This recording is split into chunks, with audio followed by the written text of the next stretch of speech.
Selamat pagi dan salam sejahtera saya sampaikan untuk yang terhormat dosen pembimbing saya, Ibu Sani Tianing Anggraini SPMM, dan kepada dosen penguji pada kesempatan sidang tugas akhir kali ini, yaitu Bapak Dr. Insinyur Dahri MSI. Perkenalkan, saya Puspa Hati Suryami Sipayung, mahasiswa Manajemen Agribisnis Angkatan 54. Pada kesempatan kali ini, saya akan memaparkan materi sidang tugas akhir saya yang berjudul Pendirian Unit Bisnis Vermikompos pada kelompok ternak mandiri sejahtera di Desa Tajur Halang. Peternakan terdiri dari kelompok hewan non-ruminansia atau unggas serta hewan kelompok ruminansia. Kelompok unggas atau non-ruminansia hanya memiliki satu lambung seperti kelinci, ayam, dan juga kuda. Sedangkan untuk kelompok ruminansia dikenal sebagai kelompok ternak pemamah biak dengan kondisi 4 lambung yang contohnya antara lain adalah sapi, kambing, rusa, dan juga domba.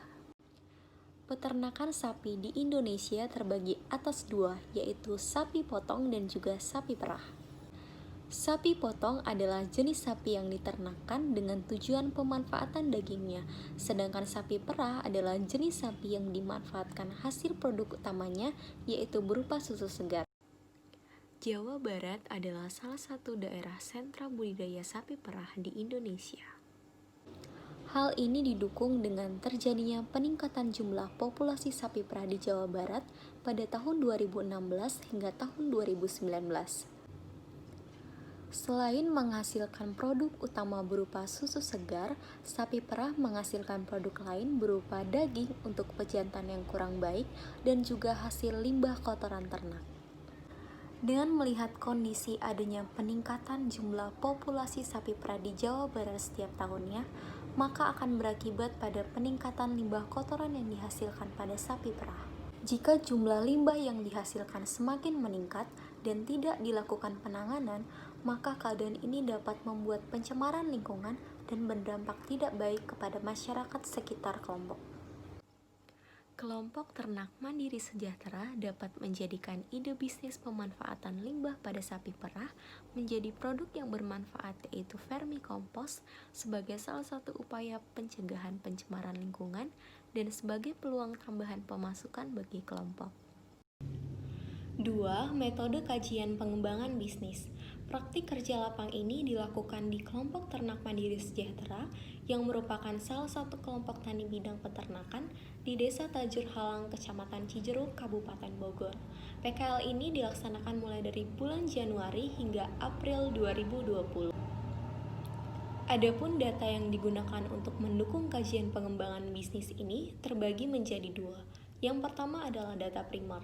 Data primer didapatkan dari hasil observasi secara langsung dan juga hasil wawancara. Yang kedua adalah data sekunder. Data sekunder didapatkan dari buku, studi literatur, dan juga bantuan media internet.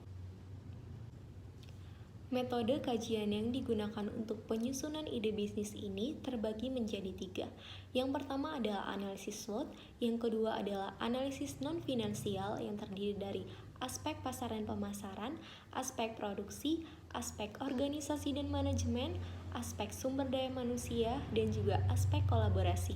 Yang ketiga adalah aspek finansial yang terdiri dari analisis laba rugi, switching value, dan juga analisis cash flow. 3. Keragaan perusahaan. Kelompok ternak mandiri sejahtera merupakan sebuah kelompok ternak yang membudidayakan sapi perah jenis FH.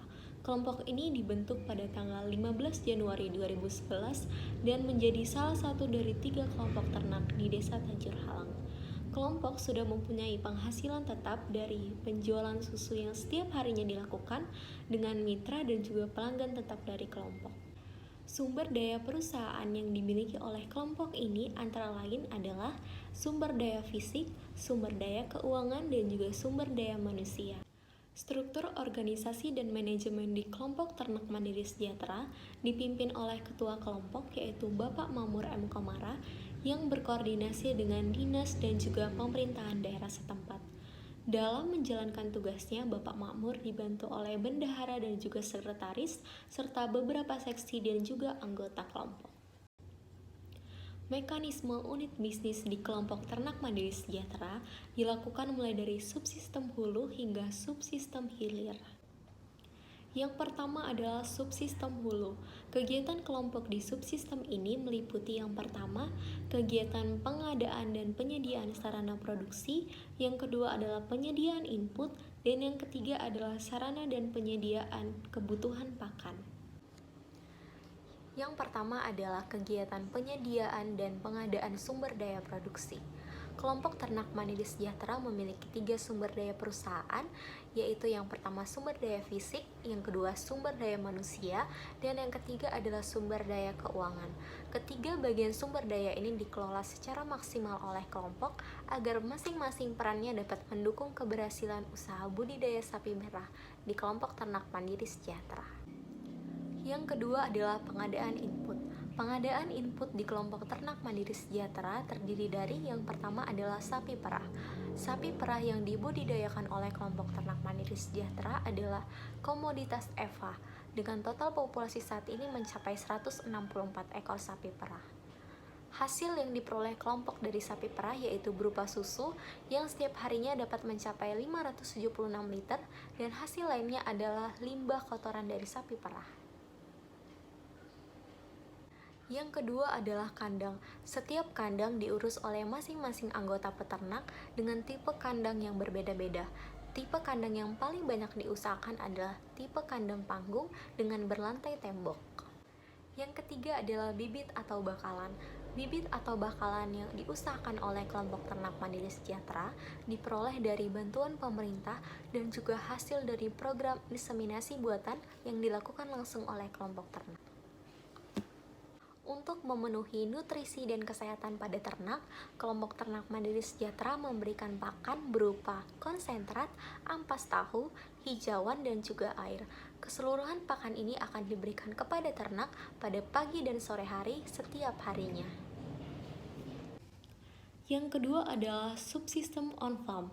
Kegiatan kelompok di subsistem ini meliputi yang pertama adalah kegiatan budidaya sapi perah, yang kedua adalah kegiatan pembersihan kandang dan ternak, yang ketiga adalah kegiatan pemberian pakan dan air minum, yang keempat adalah pemeriksaan kesehatan, yang kelima adalah perkawinan, dan yang keenam adalah kegiatan pemerahan susu. Yang ketiga adalah subsistem hilir atau downstream. Kegiatan kelompok pada subsistem ini antara lain yaitu kegiatan pemasaran. Kegiatan pemasaran yang dimaksudkan di sini adalah pemasaran susu dan juga daging atas hasil pejantan yang kurang baik, serta kegiatan lain adalah kegiatan pengolahan. Kegiatan pengolahan yang dilakukan pada kelompok ternak ini adalah kegiatan pengolahan produk turunan susu, namun belum dilakukan secara kontinu setiap saat. Yang keempat adalah subsistem penunjang atau disebut dengan supporting system. Pada kegiatan ini, subsistem penunjang memberikan dukungan serta layanan untuk seluruh kegiatan yang ada di kelompok ternak, mulai dari subsistem hulu hingga subsistem hilir. 4. Kajian pengembangan bisnis. Adapun strategi yang didapatkan dari hasil identifikasi lingkungan internal dan eksternal pada kelompok ternak mandiri sejahtera yaitu berupa strategi WO. Strategi WO bertujuan untuk meminimalkan kelemahan yang ada pada perusahaan dengan memanfaatkan peluang yang tersedia. Hasil dari identifikasi faktor internal perusahaan berupa kelemahan, yaitu belum adanya penanganan limbah yang dilakukan oleh kelompok. Sementara untuk hasil identifikasi eksternal berupa peluang, yang pertama adalah adanya dukungan dari pemerintahan dan juga dinas kabupaten setempat untuk memberikan bantuan berupa pemberian alat maupun bentuk pelatihan. Yang kedua, adanya campur tangan pemerintah untuk pencanangan kebutuhan atau produk organik. Yang ketiga adalah lingkungan ataupun iklim di sekitar lokasi produksi diperuntukkan untuk kebutuhan pertanian. Pengembangan ide bisnis yang akan dilakukan pada kelompok ternak mandiri sejahtera adalah produk pupuk organik vermicompost. Secara umum, jenis pupuk berdasarkan cara pembuatannya terbagi atas dua, yaitu secara organik dan juga anorganik. Pupuk organik mengandung unsur hara dari bahan baku alami pembuatannya sehingga mempunyai manfaat lebih untuk meningkatkan kemampuan tanah dan menghasilkan nutrisi pada pertumbuhan tanaman. Vermicompost adalah salah satu jenis pupuk organik yang memanfaatkan bahan organik seperti limbah hasil pertanian dan peternakan melalui proses pengomposan dengan bantuan cacing. Setiap produk pupuk organik vermicompost akan dikemas dalam sebuah pack yang dalam satu packnya berisi 5 kg pupuk organik vermicompost.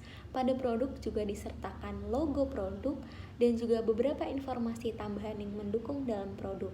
Yang pertama antara lain keunggulan produk, yang kedua merek dagang yaitu Semasa Vermicompost yang berarti vermicompost dari sapi mandiri sejahtera, dan juga produsen dari pupuk organik vermicompost yaitu kelompok ternak mandiri sejahtera.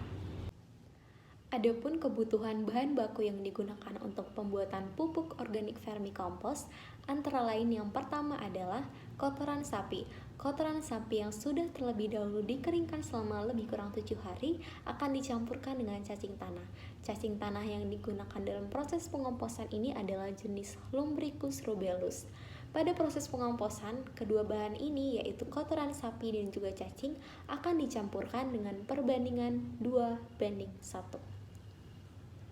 Strategi pemasaran STP dari produk pupuk organik vermicompost yaitu yang pertama adalah segmentasi. Untuk segmentasi geografisnya, produk ini ditujukan untuk daerah atau wilayah di dalam lingkup Jabodetabek. Sedangkan untuk demografisnya, produk ini diperuntukkan untuk petani ataupun penjual tanaman serta bibit. Yang kedua adalah targeting. Produk ini diperuntukkan untuk masyarakat dan juga penjual tanaman juga serta petani di Kabupaten dan Kota Bogor. Dan untuk positioningnya, produk ini diposisikan sebagai produk pupuk organik yang ramah lingkungan serta memiliki unsur hara tinggi sehingga baik untuk kesuburan tanah. Selanjutnya ada bauran pemasaran 4P. Yang pertama adalah produk. Produk yang dihasilkan dari pengembangan ide bisnis ini adalah produk pupuk organik vermicompost. Setiap vermicompost akan dikemas dalam satuan pack yang berisi 5 kg setiap packnya. Yang kedua adalah price.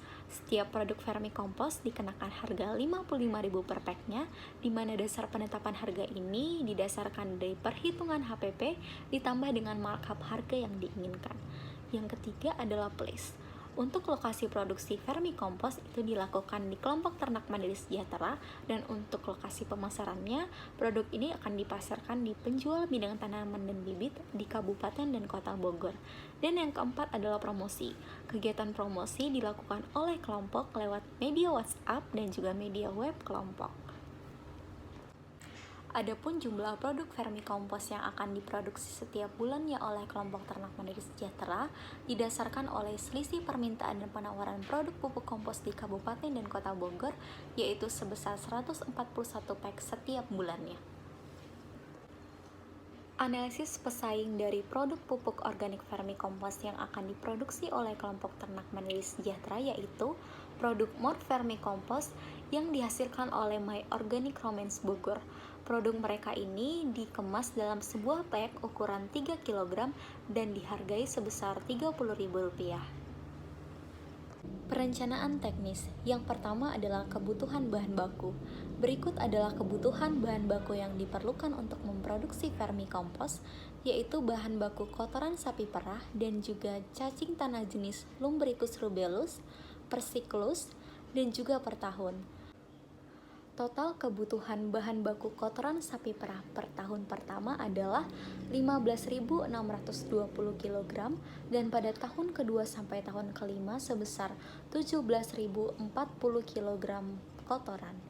Dan untuk tahun pertama kebutuhan bahan baku cacing tanah sebesar 3.300 kg dan pada tahun 2 sampai 5 yaitu sebesar 3.600 kg per tahunnya. Adapun perbedaan jumlah bahan baku pada tahun 1 dan pada tahun 2 sampai tahun 5 dikarenakan pada tahun pertama bisnis berjalan, bisnis belum sepenuhnya berjalan selama 12 bulan karena ada masa persiapan. Dan pada tahun 2 sampai tahun 5 bisnis sudah kembali berjalan penuh selama 12 bulan.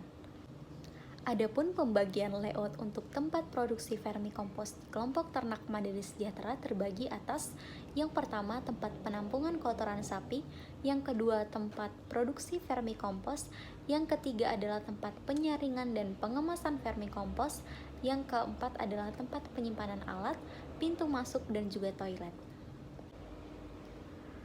Tahapan proses produksi pembuatan vermicompost yang pertama adalah proses persiapan bahan baku dan alat, yang kedua adalah kegiatan pengomposan, yang ketiga adalah proses pemantauan dan pemeliharaan, yang keempat adalah proses pemanenan, yang kelima adalah proses pengemasan dan pemberian label kemasan, dan yang kelima adalah proses pendistribusian vermicompost. Proses persiapan bahan baku dan alat. Proses pembuatan vermicompost diawali oleh proses persiapan bahan baku dan alat, di mana bahan baku yang dibutuhkan adalah kotoran sapi perah dan juga cacing tanah jenis Lumbricus rubellus. Bahan baku kotoran diperoleh langsung dari kelompok ternak, yang dimana letak penampungannya tidak jauh dari kandang ternak. Lalu kotoran ini akan dikeringkan di bawah sinar matahari selama lebih kurang 7 hari lamanya. Dan bahan baku lainnya yaitu cacing tanah jenis Lumbricus rubellus diperoleh dari peternak cacing yang berada di Bandung, dan cacing ini akan dipersiapkan di wadah sebelum nanti proses pengomposan akan dilakukan. Persiapan lainnya yang dilakukan adalah persiapan untuk alat-alat produksi, seperti yang pertama cangkul untuk mencampurkan semua bahan, yang kedua terpal untuk menutup proses pengomposan, dan alat-alat lainnya. Proses persiapan yang matang dinilai penting sebelum memulai proses produksi vermicompost agar kegiatan selanjutnya dapat berjalan sesuai prosedur yang telah direncanakan. Proses pengomposan. Setelah kotoran dikeringkan lebih kurang 7 hari lamanya, maka kegiatan selanjutnya adalah kegiatan pengomposan. Pada tahap ini, cacing jenis Lumbricus rubellus akan dicampurkan ke atas media kotoran sapi dengan perbandingan kotoran dan juga cacing sebanyak 2:1. Proses ini dilakukan dengan menumpuk kedua bahan tersebut hingga beberapa lapis dan juga secara merata. Setelah proses pencampuran selesai, maka campuran akan ditutup dengan terpal dan juga proses pengomposan akan dimulai. Proses pemantauan dan pemeliharaan. Tahap selanjutnya setelah kegiatan pengomposan adalah proses pemantauan dan pemeliharaan. Proses ini akan dilakukan secara rutin pada 2 kali dalam seminggu. Saat berlangsung tahap ini, campuran kotoran dan cacing sesekali dapat diaduk sehingga tetap tercampur secara merata. Kondisi cacing juga harus diperhatikan. Jika ada cacing yang mati dalam proses pengomposan, maka cacing tersebut harus segera dipindahkan, karena jika tidak, kemungkinan kondisi cacing yang lain juga akan ikut memburuk. Pemantauan dengan tujuan pemeliharaan juga dilakukan dengan cara melakukan penyemprotan kecil menggunakan hand sprayer. Adapun perlakuan ini bertujuan untuk menjaga kelembapan saat proses pengomposan berlangsung dan juga untuk menghindari hewan kecil yang mungkin dapat menjadi hama pada saat proses pengomposan. Proses pemanenan. Setelah dalam waktu lebih kurang 2 minggu, produk pupuk organik vermicompost dapat dipanen. Pemanenan dilakukan dengan cara memisahkan cacing yang mungkin masih hidup dengan hasil vermicompost menggunakan alat ayak. Sisa cacing yang masih hidup akan disimpan di dalam wadah sehingga dapat digunakan pada proses selanjutnya.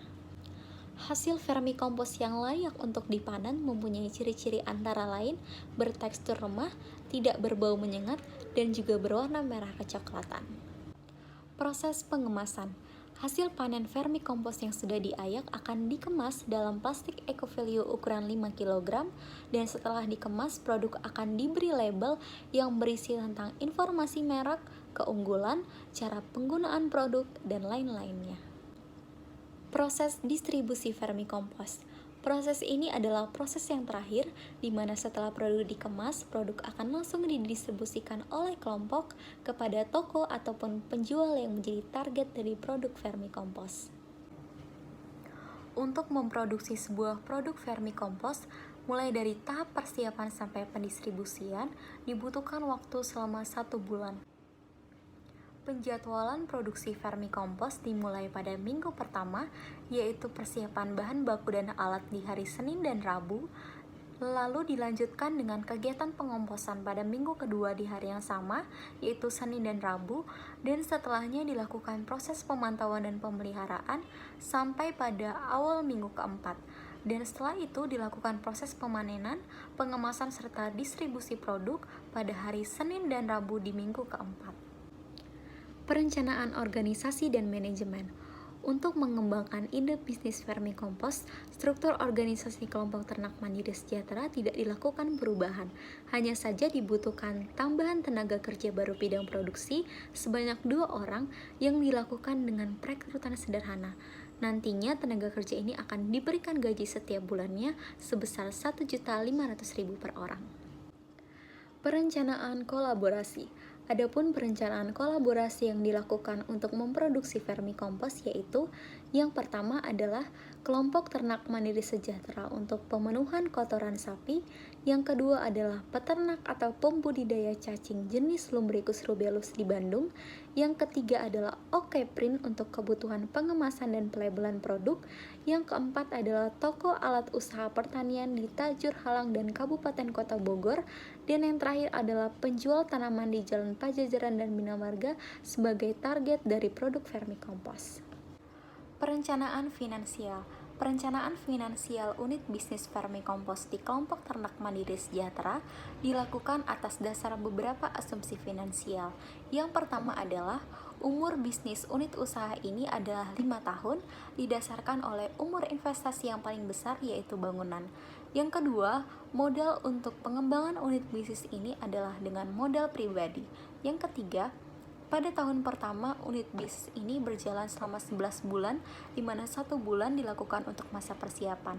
Pada tahun kedua sampai pada tahun kelima, unit bisnis sudah berjalan penuh selama 12 bulan. Yang keempat, dilakukan reinvestasi pada beberapa komponen investasi yang disesuaikan dengan umur bisnis dari peralatan. Yang kelima, diskon rate yang digunakan adalah bunga deposito Bank BRI sebesar 5,4%. Yang keenam adalah dikenakan perhitungan pajak penghasilan sebesar 0,5% sesuai dengan aturan PP nomor 23 tahun 2018.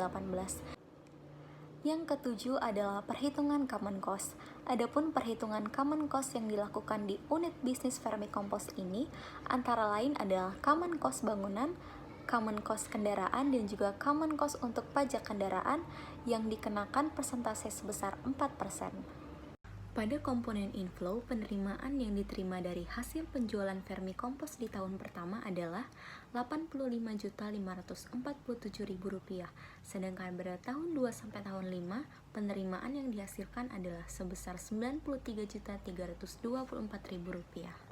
Komponen outflow terdiri dari total biaya investasi, total biaya tetap, dan juga total biaya variabel. Hasil perhitungan laba bersih yang diperoleh dari penjualan produk pupuk organik vermicompost di tahun pertama yaitu sebesar Rp4.618.465 dan pada tahun 2 sampai 5 sebesar Rp11.648.345. Hasil perhitungan kriteria investasi yang didapatkan yang pertama adalah NPV. Dengan kriteria kelayakan NPV harus lebih besar dari 1, hasil analisis yang didapat sebesar Rp11.958.135 dengan kesimpulan NPV layak. Yang kedua adalah net BC. Dengan kriteria kelayakan net BC harus lebih besar dari 1, hasil analisis yang didapatkan adalah 1,40 dengan kesimpulan net BC sama dengan layak. Yang ketiga adalah gross BC. Dengan kriteria kelayakan gross BC harus lebih besar dari 1, hasil analisis yang didapat adalah sebesar 1,03 dengan kesimpulan gross BC layak. Yang keempat adalah IRR. Dengan kriteria kelayakan IRR harus lebih besar dari bunga dan hasil analisis yang didapat adalah sebesar 21% dengan kesimpulan IRR sama dengan layak. Dan yang terakhir adalah payback period, di mana kriteria kelayakannya harus lebih kecil dari umur bisnis dan hasil analisis yang didapat sebesar 3,93 tahun dengan kesimpulan payback period sama dengan layak. Hasil perhitungan switching value yang didapat dari produksi pupuk organik vermicompost adalah sebagai berikut. Yang pertama, untuk komponen penurunan produksi vermikompos, batas persentase perubahan yang dapat ditoleransi adalah sebesar 3,04%, dengan NPV sama dengan 0, IRR sama dengan 5%, net BC sama dengan 1, gross BC sama dengan 1, dan payback period selama 5 tahun.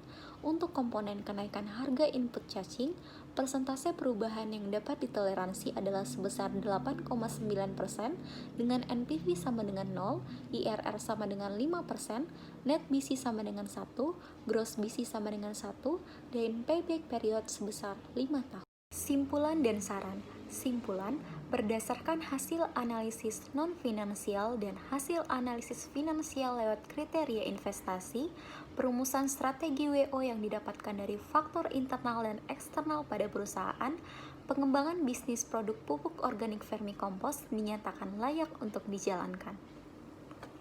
Saran, kelompok ternak Mandiri Sejahtera dapat menjalankan ide pengembangan bisnis produk pupuk organik vermikompos dengan senantiasa untuk mempertahankan kualitas vermikompos yang dihasilkan dan juga memperluas pasar produknya.